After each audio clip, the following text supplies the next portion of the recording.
Живял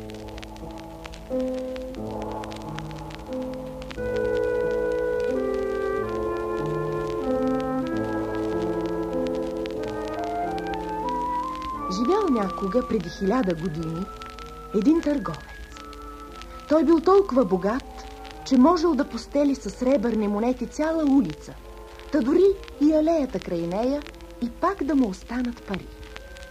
Той обаче предпочитал да живее скромно и пестеливо и когато изхарчи една пара, да я изхарчи така, че да спечели от нея 100. Така живял до края на живота си. А когато починал, всички негови пари наследил синът му. Той обичал веселият живот. Всяка вечер ходил на карнавал, правил книжни змейове от наследените банкноти, хвърлял златни монети във водата вместо камъчета и бързо прахосал цялото богатство на баща си. Останали му само 4 сребърни петака, един стар халат и чифт пантофи. Имал и един голям стенен часовник, който продал, картина с образа на баща му и един стар куфар, който никой не искал да купи. Един ден, като го разглеждал и се чудел как да изкара някой лев от него, той намерил сред вехториите смачкан лист хартия, на който било написано, че куфарът е чудотворен. Трябвало само да се натисне ключалката и той полетявал като щъркел в небето. Синът на търговица седнал в него и полетял през отворения прозорец.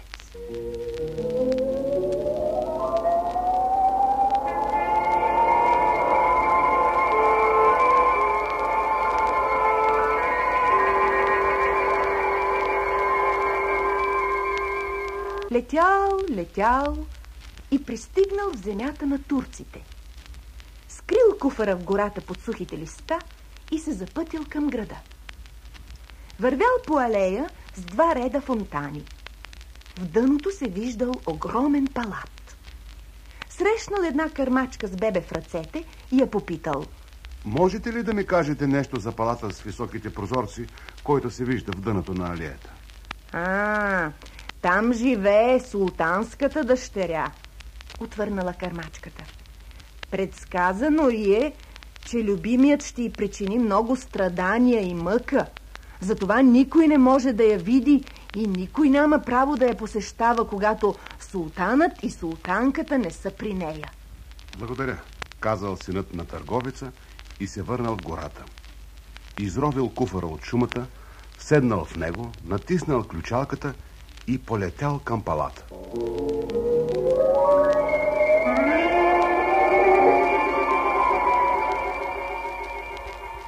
Кацнал на покрива и оттам слязал на терасата.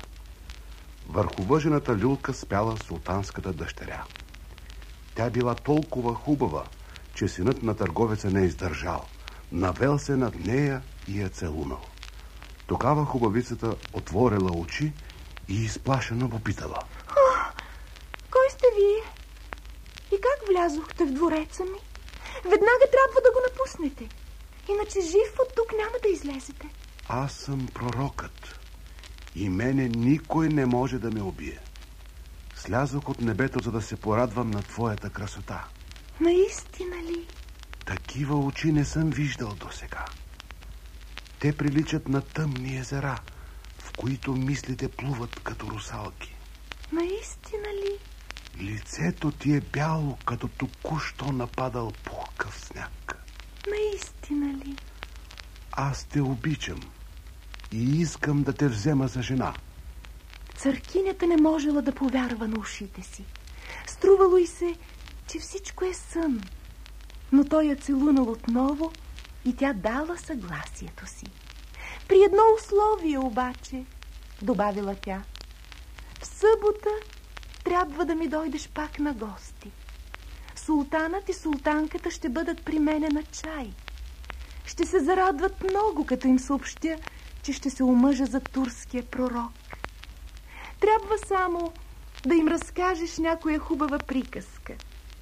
Моите родители много обичат да слушат приказки. Мама харесва поучителните, а татко веселите. Добре, Ще им разкажа най-хубавата приказка, която зная. Това ще бъде моят сватбен подарък. Преди да си тръгне, църкинята му подарила една сабя от златни монети. Той излетял навън, купил си нов халат и отишъл в гората да измисли приказката, която трябвало да разкаже в събота. Разбира се, да се измисли приказка не е толкова проста работа, както си мислят някои. Дошъл уреченият ден. Облякал синът на търговеца новия си халат, седнал в куфара и отлетял.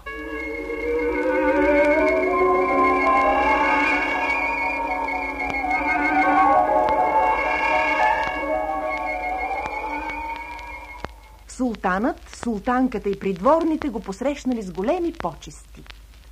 Ще ни разкажеш ли някоя приказка, дълбокомислена и поучителна? Подканила го султанката. Но в същото време да може и да ни разсмее. Ние много обичаме да се смеем, добавил султанът. С удоволствие отвърнал синът на търговеца и започнал. Имало някога една кутийка кибрид, която много се гордеяла със знатния си произход. Родоначалникът на кибритените клечки, големият бор, от който били нарязани, бил на времето голямо старо дърво и се ползвал с добро име в гората. Както се лежели на полицата между кремъка и огнивото, кибритените клечки разказвали. Чудесно се живееше на зеленото клонче. Сутрин и вечер пиехме брилянтов чай, наречен роса. Денем ни светеше слънцето и птичките ни разказваха приказки. Ние знаехме, че сме богати, защото другите дървета бяха облечени само през лятото, а нашето семейство имаше достатъчно средства да носи зелени дрехи през зимата. Но дойдоха дърварите. Започна голяма сеч. Нашето семейство бе насечено на парчета. Родоначалникът ни стана мачта на кораб, който тръгна да обикаля света, а ние трябваше да станем кибритени клечки, да даваме светлина на хората. Така попаднахме в кухнята, макар че сме от знатен произход. А аз, се обадило едно гърне, живях на брега на Балтийско море под сянката на датските букове. Чудесно начало, възкликнали чиниите. Там прекарах младините си в едно тихо семейство. Всеки ден в този дом чистеха покъщнината, миеха дъските, сменяха завесите на прозорците. И гърнето продължило да разказва, докато стигнало до края, който бил хубав като началото. Хайде сега да танцуваме, рекла мъжата и започнала да подскача, като дигала високо краката си. Боже, какви простаци са всички тук, си помислили кибритените клечки. След това подканили самоварът да им изпее нещо, но той отказал. Много ми е студено, добавил той. Нали знаете, че аз пея само когато кипя? Ти пееш само на масата на господарите, му възразило старото гъшеперо, изцапано до гуша с мастило. Но нищо, щом си толкова важен, ще помолим Славия от клетката да ни изпее нещо. Макар че не е учен като тебе. Аз мисля, че е неприлично да слушаме една чужда птица, възрази чайника, който беше роднина на самовара и се въобразяваше, че е най-добрият певец в кухнята. Според мене това не е патриотично. Аз съм възмутена, извикала кошницата, която искала да подкрепи чайника. Но в това време вратата се отворила и в кухнята настанала пълна тишина, защото влязла готвачката, която била много строга към покъщнината. Спотаили се съдините по местата си и им било болно, че не могли да вземат думата и да докажат колко са знатни. Готвачката взела кибритените клечки и запалила огъня. Нека всеки види сега какъв блясък излиза от нас. Помислили си кибритените клечки и след той изгорели. Изгорели, но хвърляли блясък наоколо. Хвърляли светлина върху предметите и хората.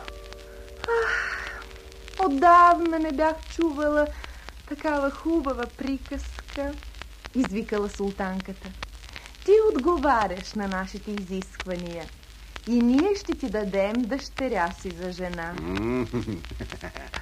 Чудесно, чудесно, съгласил се и султанът. Още в понеделник ще се ожениш за нея. Нямало по-щастлив от сина на търговец. Денят на сватбата бил определен и той не знаел какво да прави от радост. В навечерието на сватбата, когато целият град бил пламнал в празнични светлини и народът викал ура, той решил да направи с нещо този миг още по-хубав и незабравим. Купил ракети, жабишки бомбички и бенгалски огън. Сложил всичко това в куфара, седнал в него и натиснал ключалката. Издигнал се високо във въздуха. Пуф, паф, пуф, паф, засвяткали ракетите. Разнесъл се гръм и трясък.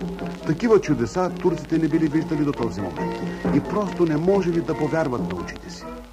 Като се посъвзели от изненадата, те почнали да скачат от удоволствие и да хвърлят чехлите си във въздуха.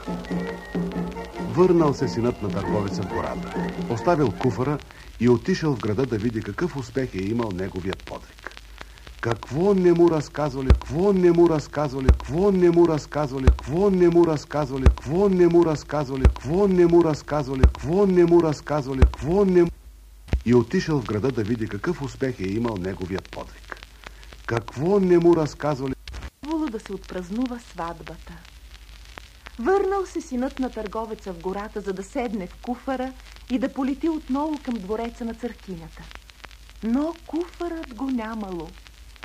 На мястото, където го оставил вечерта, имало само купчина пепел, която вятърът разпилявал из гората.